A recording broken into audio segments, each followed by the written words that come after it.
ربنا اے ہمارے رب، اننا بے شک ہم ہی ہیں، سمعنا سنا ہم نے، منادین ایک پکارنے والے کو، ینادی پکارتا ہے، للایمان ایمان کے لیے، ان یہ کہ آمنو ایمان لے آؤ، بربکم اپنے رب کے ساتھ، فآمنا تو ایمان لائے ہم، جو اپنے رب سے چاہت چاہتے ہیں تو وہ خیر اور حق کی آواز پر لبیک کہتے ہیں، وہ کسی تعصب کا شکار نہیں ہوتے، غور و فکر کرنے کے بعد اپنی کوتاہیاں یاد کرتے ہیں۔ اس وقت ایسے لوگوں کو حقیقی عاجزی نصیب ہوتی ہے اور وہ اپنے ایمان کو ریفریش کرتے رہتے ہیں کہ اللہ تعالیٰ ہم نے ایک پکارنے والے کی پکار کو سنا، مراد نبی اکرم صلی اللہ علیہ وسلم ہے، کہ وہ پکار رہا تھا ایمان لے آؤ، فآمنا تو ہم بھی ایمان لے آئے۔ تو ایک پکارنے والا پکار رہا تھا، ایمان کے لیے آوازیں دے رہا تھا کہ اپنے رب پر ایمان لے آؤ، تو ہم ایمان لے آئے۔ ربنا اے ہمارے رب، فاغفر لنا پس بخش دے ہمارے لیے، ذنوبنا ہمارے گناہ، یعنی ہماری پردہ پوشی فرما، وکفر عنا اور دور کر دے ہم سے، سیئاتنا ہماری برائیاں، اللہ تو ہم سے ہماری برائیوں کو دور کر دے، وتوفنا اور فوت کر ہمیں مع الابرار ساتھ نیک لوگوں کے، یعنی نیک لوگوں کے ساتھ ہمیں ملا دے۔ نیک لوگوں کے ساتھ مرنے کی خواہش کس کی ہوتی ہے؟ نیک لوگوں کے ساتھ مرنے کی خواہش اسی کی ہوتی ہے جو دنیا میں نیک لوگوں کے ساتھ اٹھتا بیٹھتا ہے۔ وہ چاہتا ہے کہ میری زندگی بھی انہی لوگوں کے ساتھ ہو اور میری موت بھی نیک لوگوں کے ساتھ ہو، تاکہ کل قیامت کے دن جب حساب کتاب کیا جائے تو نیک لوگوں کے ساتھ ان کو ملا دیا جائے۔ وَتَوَفَّنَا مَعَ الْأَبْرَارِ اور فوت کر ہمیں ساتھ نیک لوگوں کے۔ ربنا اے ہمارے رب، وآتنا اور دے ہم کو، ما وعدتنا جو وعدہ کیا تو نے ہم سے، علا اوپر، رسولی کا اپنے رسولوں کے۔ اس حصے کے دو طرح سے معنی بیان کیے جاتے ہیں۔ پہلا معنی کہ وہ وعدے جو تو نے اپنے رسولوں پر ایمان لانے کی وجہ سے ہم سے کیے ہیں، اللہ اس کو پورا کر دے، وہ ہمیں عطا کر دے۔ وہ وعدے جو تو نے اپنے رسولوں پر ایمان لانے کی وجہ سے ہم سے کیے ہیں، اللہ تو ہمیں عطا فرما۔ اور دوسرا معنی، وہ وعدے جو تو نے رسولوں کی زبانی ہم سے کیے، وہ ہمیں عطا کر۔ یعنی رسول آئے اور ان کی زبانی اللہ تعالیٰ نے جو مومنین سے وعدے کیے، مومن کہہ رہے ہیں کہ اللہ ہمیں وہ عطا کر۔ دوسرا معنی زیادہ راجح ہے، کیونکہ رسول آئے اور رسولوں کے ذریعے اللہ تعالیٰ کے وعدے ہم تک پہنچے۔ دیکھا جائے تو بات ایک ہی کی جا رہی ہے لیکن دو مختلف انداز میں، لیکن دوسرا معنی مفسرین کہتے ہیں کہ زیادہ راجح ہے۔ وَلَا تُخْزِنَا اور نہ تو رسوا کر ہم کو، یوم القیامہ قیامت کے دن۔ ایسے لوگوں کو آخرت کی رسوائی کی بڑی فکر ہے، دنیا کی فکر ان کو نہیں، اور اگر ہے بھی تو بہت تھوڑی۔ دنیا کی فکر کے مقابلے میں آخرت کی فکر ان کو زیادہ ہے۔ ایسا کیوں ہے کہ یہ عقل مند لوگ دنیا کی فکر کم کر رہے ہیں اور آخرت کی فکر زیادہ کر رہے ہیں؟ وہ اس لیے کیونکہ دنیا عارضی ہے، فانی ہے، ختم ہو جانی ہے۔ دنیا میں اگر کوئی انسان کسی انسان سے کچھ کہہ کر عزت بنا بھی لیتا ہے، عزت لے بھی لیتا ہے، تو ابھی بھی ممکن ہے، لیکن آخرت میں ایسا نہیں ہے۔ آخرت میں عزت اسی کو ملے گی جو فرمانبردار ہوگا، اور اس شخص کے لیے رسوائی ہے جو نافرمان ہے۔ تو وہ یہ دعا کرتے ہیں وَلَا تُخْزِنَا يَوْمَ الْقِيَامَةِ، اللہ تو ہمیں آخرت کے دن کی رسوائی سے بچا۔ اِنَّكَ بے شک تو لا تخلف المیعاد، نہیں تو خلاف کرے گا وعدے کو۔ یہ ایک انداز ہے جس انداز میں مومنین دعا کر رہے ہیں کہ اللہ تعالیٰ اپنے وعدے کے خلاف نہیں کرتا، یعنی وہ یہ کہنا چاہ رہے ہیں کہ مومن اس بات کا تصور بھی نہیں کر سکتا کہ اللہ اپنے وعدے کو پورا نہیں کرے گا۔ مومن کا اس بات پر ایمان ہے کہ اللہ تعالیٰ نے جو وعدہ کیا ہے وہ پورا ہو کر رہے گا۔ اِنَّكَ لَا تُخْلِفُ الْمِيعَادَ، بے شک تو نہیں خلاف کرے گا وعدے کو۔ فَاسْتَجَابَ لَهُمْ، تو قبول کر لیا ان کے لیے ربهم، ان کے رب نے، انی بے شک میں، لا اضیع نہیں میں ضائع کروں گا، عمل عامل عمل کو کسی عمل کرنے والے کا، منکم تم میں سے، من ذکر خواہ کوئی مرد ہو، او انثی یا عورت ہو۔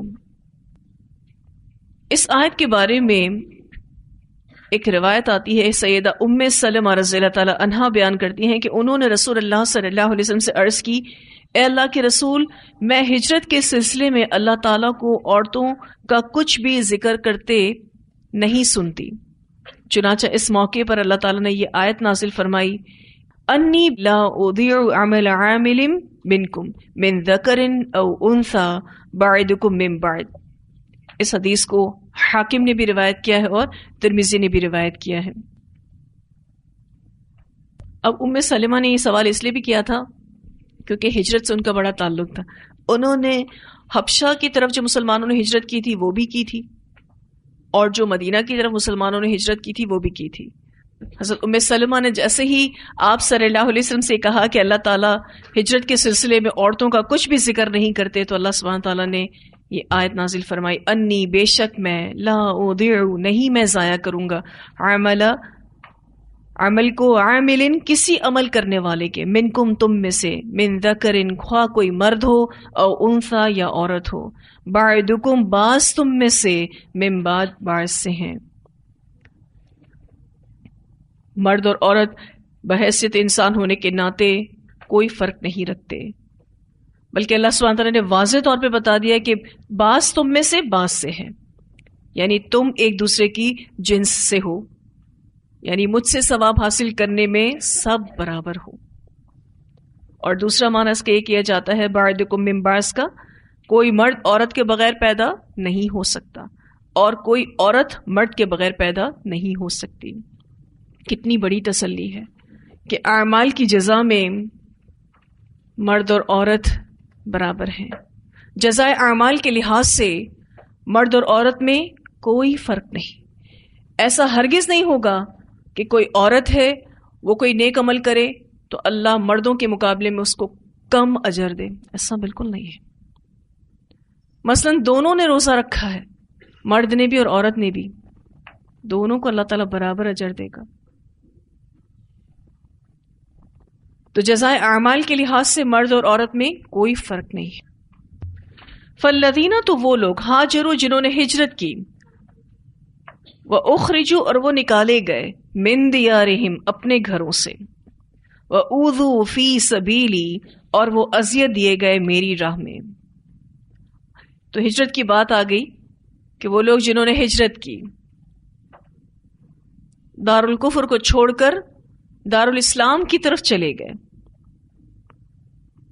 اور جو ہم ہجرت کرتے ہیں گناہوں کو چھوڑ کر نیکیوں کی طرف چلے جانا، جو لوگ بھی ہجرت کرنے والے ہیں اور وہ نکالے گئے اپنے گھروں سے، وَأُخْرِجُوا مِن دِيَارِهِمْ وَأُوذُوا فِي سَبِيلِي، یعنی مشرکوں نے ان کو اتنی ایذائیں دیں، اتنی تکلیفیں دیں، اس قدر تنگ کیا مومنین کو کہ وہ ان کے ہاتھ سے نکل جانے پر مجبور ہو گئے، وہ اپنے گھروں کو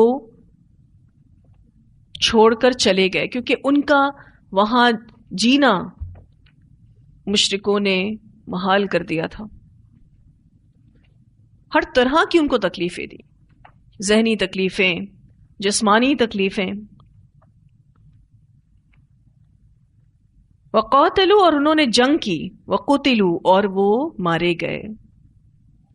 انہوں نے جنگ کی اور وہ مارے گئے یعنی شہید بھی ہوئے. لَأُكَفِّرَنَّ البتہ میں ضرور دور کروں گا، عنہم ان سے، سیئاتہم برائیاں ان کی، میں ان سے ان کی برائیوں کو دور کر دوں گا. وَلَأُدْخِلَنَّهُمْ اور البتہ میں ضرور داخل کروں گا ان کو، جنات باغات میں، تجری بہتی ہیں، من تحتها الانہار ان کے نیچے سے نہریں. اگر آپ ان دونوں لفظوں پر غور کریں، لَأُكَفِّرَنَّ اور وَلَأُدْخِلَنَّ، ان میں دو تاکیدیں موجود ہیں، ایک لام تاکید شروع میں اور پھر نون مشدد، یعنی اللہ تعالیٰ ضرور بضرور دور کرے گا ان سے ان کی برائیاں، اللہ تعالیٰ ضرور بضرور داخل کرے گا ان کو باغات میں جن کے نیچے نہریں بہتی ہیں، یعنی ایسا ضرور ہوگا. ثواباً بدلہ ہے، من عند اللہ اللہ کے پاس سے. تو ہماری کوششوں کا اصل بدلہ اللہ ہی کے پاس ہے. واللہ اور اللہ تعالی، عندہ اس کے پاس، حسن الثواب اچھا بدلہ ہے، اور اللہ تعالیٰ کے پاس ہی اچھا بدلہ ہے. جو اللہ تعالیٰ عطا کرے گا اس جیسا کوئی بھی نہیں دے سکتا. یہاں اللہ سبحانہ تعالیٰ نے فرمایا وَقَاتَلُوا وَقُتِلُوا اور انہوں نے جنگ کی اور وہ مارے گئے.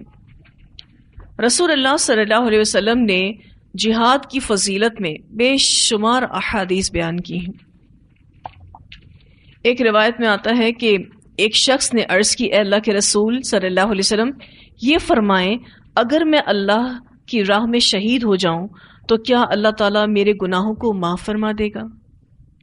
آپ صلی اللہ علیہ وسلم نے فرمایا، ہاں، اگر تو صبر کرتے ہوئے حصول ثواب کی نیت سے پیش قدمی کرتے ہوئے اور پشت نہ پھیرتے ہوئے قتل کر دیا جائے گا تو یہ اجر تیرے لیے ہے، اللہ تیرے سارے گناہوں کو معاف کر دے گا.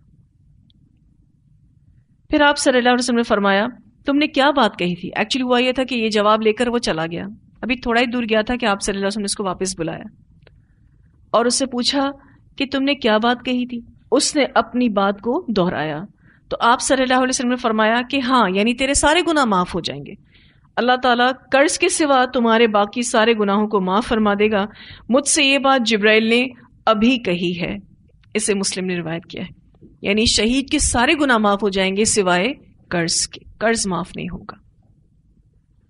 نبی اکرم صلی اللہ علیہ وسلم ایک جواب دے چکے تھے اس شخص کو، لیکن جہاں اس جواب میں اصلاح کی ضرورت تھی فوری طور پر جبرائیل امین آئے اور اس کی اصلاح کی گئی اور امت کو واضح طور پر بتا دیا گیا کہ قرض کے سوا شہید کے سارے گناہوں کو معاف کر دیا جائے گا. اس سے آپ قرض کی ادائیگی کی اہمیت کو بھی جان سکتے ہیں کہ اگر کسی نے قرض لے رکھا ہے تو اس کی کوشش کیا ہونی چاہیے کہ جلد از جلد اس کو ادا کرے، کیونکہ اگر وہ اللہ کی راہ میں شہید بھی ہو جاتا ہے تو شہادت جیسا مرتبہ پانے کے باوجود بھی قرض معاف نہیں ہے، باقی سارے گناہ معاف ہو جائیں گے. ایک اور روایت میں آتا ہے، سیدنا عبداللہ بن عمر رضی اللہ عنہما بیان کرتے ہیں کہ میں نے رسول اللہ صلی اللہ علیہ وسلم کو فرماتے ہوئے سنا، بے شک پہلا گروہ جو جنت میں داخل ہوگا وہ فقراء مہاجرین ہوں گے. وہ فقر اور فاقہ کے باوجود نافرمانیوں سے بچتے رہے. بہت بڑی بات ہے یہ کہ فقر و فاقہ ہو اور اس کے باوجود بھی نافرمانیوں سے بچنا. تو جنت میں جو پہلا گروہ داخل ہوگا وہ فقراء مہاجرین ہوں گے جو فقر و فاقہ کے باوجود نافرمانیوں سے بچتے رہے. جب ان کو حکم دیا جاتا تو وہ سنتے اور اطاعت کرتے تھے. اگر ان میں سے کسی کو امیر کے ساتھ کوئی حاجت یا ضرورت ہوتی تو اس کی حاجت پوری نہ ہوتی حتیٰ کہ اسے اس حال میں موت آ جاتی. بے شک اللہ تعالیٰ قیامت کے دن جنت کو بلائے گا، وہ تمام تر رنگینیوں کے ساتھ آئے گی تو اللہ تعالیٰ فرمائیں گے میرے وہ بندے کہاں ہیں جنہوں نے میرے راستے میں قتال کیا، میرے راستے میں ان کو تکالیف پہنچی اور انہوں نے جہاد کیا. جاؤ تم جنت میں داخل ہو جاؤ. وہ بغیر حساب اور عذاب کے جنت میں داخل ہو جائیں گے. یہ صورتحال دیکھ کر فرشتے دربار الہی میں حاضر ہوں گے اور عرض کریں گے، اے ہمارے رب، ہم دن رات تیری تسبیح کرتے رہے اور تیری پاکی بیان کرتے رہے، تو یہ کون لوگ ہیں جن کو تو نے ہمارے اوپر ترجیح دی ہے؟ اللہ تعالیٰ فرمائے گا، یہ وہ لوگ ہیں جو میرے راستے میں لڑے اور تکلیفیں برداشت کیں. پس فرشتے جنت کی ہر دروازے سے ان کے پاس حاضر ہوں گے اور کہیں گے، سلام علیکم بما صبرتم فنعم عقبی الدار. اس سورہ رات کی آیت نمبر 24 ہے، جس کا ترجمہ یہ ہے، سلام ہو تم پر اس کے بدلے جو تم نے صبر کیا، سو اچھا ہے اس گھر کا انجام. اس حدیث کو مستدرک حاکم نے روایت کیا ہے. اس میں بھی جہاد کرنے والوں کی فضیلت کو بیان کیا گیا ہے کہ وہ بغیر حساب اور عذاب کے جنت میں چلے جائیں گے، کیونکہ انہوں نے جتنی بھی ٹینشنیں تھیں وہ اس دنیا میں اللہ کے راستے میں اٹھا لی.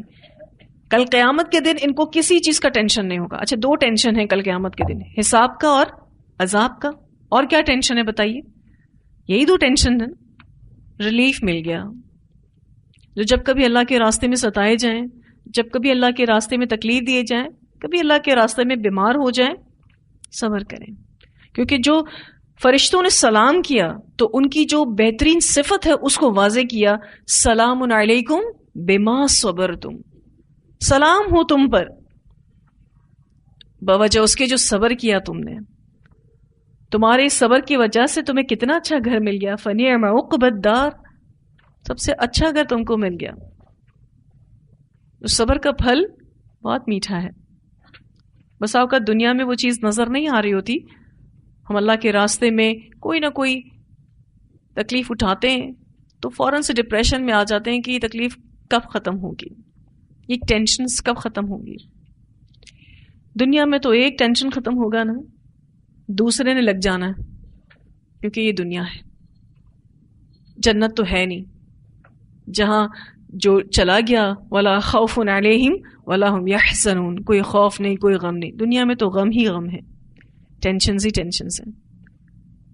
کوئی بھی ایسا نہیں جو دنیا کے اندر رہ رہا ہو اور اس کو کسی قسم کی ٹینشن نہ ہو. ایسا کوئی آپ کو نہیں ملے گا. ہر کسی نے آپ کو اپنی کوئی نہ کوئی پرابلم بتانی ہی بتانی ہے. تو دنیا ہے، دنیا میں پرابلمز تو ہیں، ہم سب نے اس کو فیس کرنا ہے. اور پھر وہ پرابلم میں ہم کرتے کیا ہیں، اللہ تعالیٰ وہ دیکھ رہے ہیں. That's it. وہ دیکھتے ہیں کہ ہم کتنا صبر کرتے ہیں، وہ یہ دیکھتے ہیں کہ ہم کتنا شکر کرتے ہیں. اس بیسس پر ہمارے سارے نمبر لگ رہے ہوتے ہیں. اور پھر جب قیامت آ جائے گی اور چھوٹی قیامت یعنی ہماری موت آ جائے گی، سارے چیپٹرز کلوز. دنیا کے مسئلے مسائل اینڈ ہو گئے. اب جو فائنل ڈیسٹینیشن ہے نا، یعنی جو اصل منزل ہے، اب اس کی طرف روانہ ہوا ہوتا ہے انسان. اور وہ ہمیشہ ہمیشہ کے لیے ابدی زندگی. زیادہ فکر پھر کس کی کرنی چاہیے؟ آخرت کی کرنی چاہیے. اس فکر کو لگا لیں اپنے ساتھ ہم سب. جب بھی کسی چیز کی فکر زیادہ ہوتی ہے اس کے لیے دعائیں زیادہ ہوتی ہیں. اپنی دعاؤں کو چیک کر لیں کہ اس میں دنیا زیادہ ہے یا آخرت زیادہ ہے. خود بخود پتہ چل جائے گا فکر کس کے لیے زیادہ کر رہے ہیں، خود بخود پتہ چل جائے گا.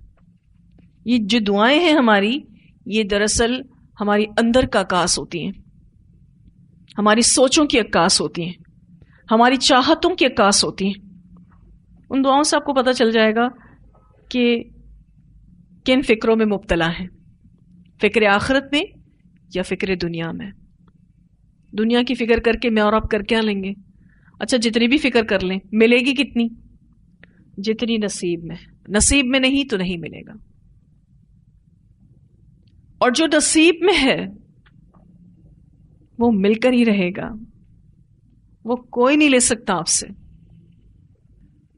تو پھر فکر آخرت کی کرنی، کیونکہ وہ اتنی ملے گی جتنی ہماری کوشش ہے. اللہ سبحانہ تعالیٰ نے اس سورہ آل عمران کا اختتام خوبصورت ترین دعاؤں سے کیا، جیسے سورہ بقرہ اینڈ ہوئی تھی دعاؤں کے ساتھ، بالکل اسی طرح سے یہ سورہ آل عمران بھی اختتام پذیر ہو رہی ہے دعاؤں کے ساتھ، بہترین دعائیں سکھائی گئی۔ مومن تسلی میں تبھی آتا ہے جب وہ اپنے رب سے خوب خوب دعائیں کر لیتا ہے۔ اس کو ایسا لگتا ہے کہ جہاں سارے مسئلے حل ہونے ہیں نا، اسی کو ہی بتا دیا ہے۔ اللہ تعالیٰ کے پاس ہی سارے مسئلے حل ہونے ہیں تو اللہ کو بتا دیا ہے، چاہے وہ دنیا سے ریلیٹڈ ہوں، چاہے وہ آخرت سے ریلیٹڈ ہوں۔ اتنی آیات کی تلاوت سنتے ہیں، پھر انشاءاللہ آگے پڑھیں گے۔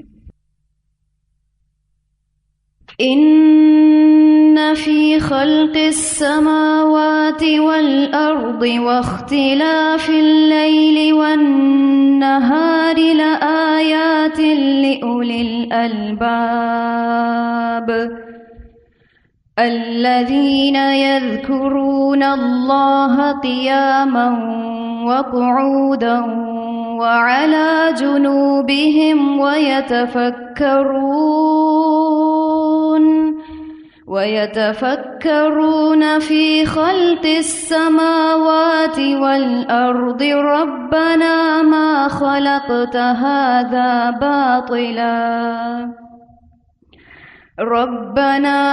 خلقت هذا باطلا سبحانك فقنا عذاب النار ربنا إنك من تدخل النار فقد أخزيته وما للظالمين من أنصار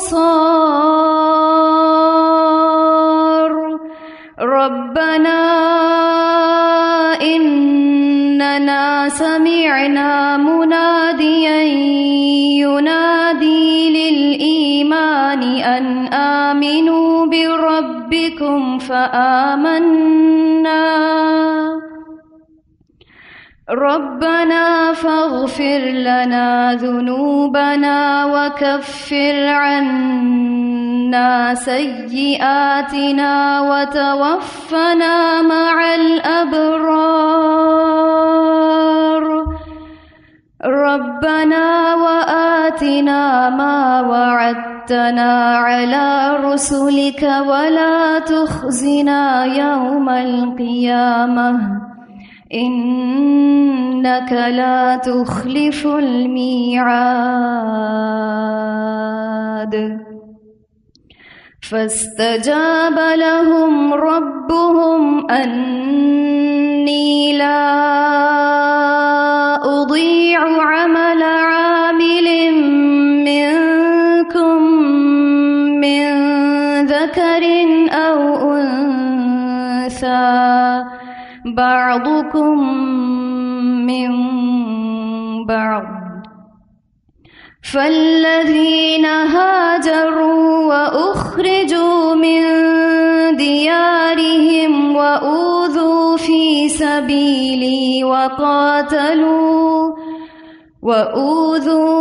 سبيلي وقاتلوا وقتلوا لأكفرن عنهم سيئاتهم ولأدخلنهم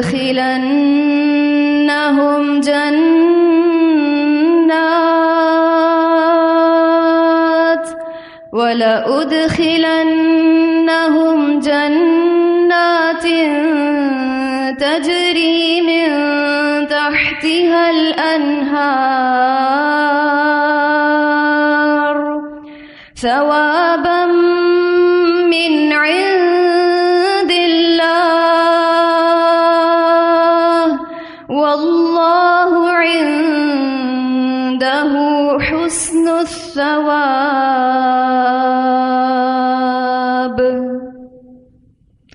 اللہ سبحانہ تعالیٰ نے بہترین دعاؤں کے ساتھ سورہ آل عمران کا اختتام کیا ہے۔ ان دعاؤں کو اپنی دعاؤں میں شامل کرنا ہے۔ ان دعاؤں میں مومن کی سوچ کی یا اس کے احساسات کی جھلک ہے۔ کیا سوچتا ہے مومن، کیا چاہتا ہے مومن؟ اس کی جھلک ہے. اگر آپ اور میں واقعی مومن ہیں تو ہماری دعاؤں میں ضرور یہ شامل ہوں گی. ایک سنت بھی آپ کو پتہ چلی کہ جب آپ تہجد کے لیے اٹھیں تو آپ رسول اللہ صلی اللہ علیہ وسلم کی سنت پر عمل کرتے ہوئے ان 10 آیات کو اپنے بستر پر ہی پڑھ لیں. اس کے لیے آپ یہ کر سکتے ہیں کہ اس کو لکھ کر اپنے بیڈ سائڈ پہ لگا دیں، یا قرآن پاک کا مصحف جو ہے وہ اپنے بیڈ سائڈ پہ رکھ لیں تاکہ آپ اٹھیں تو آپ اس کو دیکھ کر پڑھ لیں. اور جن کو حفظ ہے تو کیا ہی بات ہے، سونے پر سہاگا ہے کہ پڑھنا شروع کر دیں. اتنا عادت بنا لیں ذکر کی کہ جب نیند میں بھی آنکھ کھولے نا تو کس کو یاد کر رہے ہوں؟ اللہ کو یاد کر رہے ہوں. ایسا جس دن ہو جائے تو سمجھ جائیے گا کہ آپ کو ذکر کی عادت ہو گئی ہے، آپ کے اندر بلٹ ان ہو گیا ہے ذکر. جب کبھی ایسا ہو جائے کہ آپ کی آنکھ کھل رہی ہے اور اس وقت آپ منہ سے کچھ نہ کچھ پڑھ رہے ہیں، استغفار پڑھ رہے ہیں، کوئی بھی دعا پڑھ رہے ہیں، اس کا مطلب یہ کہ آپ کی پسندیدہ چیز ہو چکی ہے ذکر کرنا، آپ کی محبت بن چکی ہے ذکر کرنا، آپ کی عادت بن چکی ہے ذکر کرنا. اس سفر کے لیے بڑی محنت کرنی پڑتی ہے، اور جب آپ اس محنت سے گزر جائیں گے انشاءاللہ تو ضرور اس نعمت کو پالیں گے. اسی لیے آپ دیکھیے کہ جیسے ہی آپ اٹھتے ہیں صبح اور آپ صبح اٹھنے کی دعا پڑھتے ہیں، الحمدللہ الذی احیانا بعد ما اماتنا والیہ النشور، وہ جو اللہ کا شکر ادا کیا نا آپ نے الحمدللہ، اسی کو یاد رہے گا جس کو واقعی اللہ تعالیٰ سے محبت ہے. کیونکہ آپ کس کا تذکرہ زیادہ کرتے ہیں؟ جس سے آپ کو محبت ہے. آپ کو بتائے گا آپ کا ذکر کرنا کہ آپ کو کتنی اللہ سے محبت ہے. کیونکہ منافقین اللہ کا ذکر تو کرتے ہیں پر بہت کم. وہ اپنے آپ کو لنگے بندے ٹائموں میں بس باندھ لیتے ہیں کہ اچھا یہ ٹائم ہمیں اللہ کا ذکر کرنا، لیکن مومن ایسا نہیں ہوتا. مومن ہر وقت اللہ کو یاد کرتا رہتا ہے. ٹھیک ہے، واضح ہے اتنی آیات.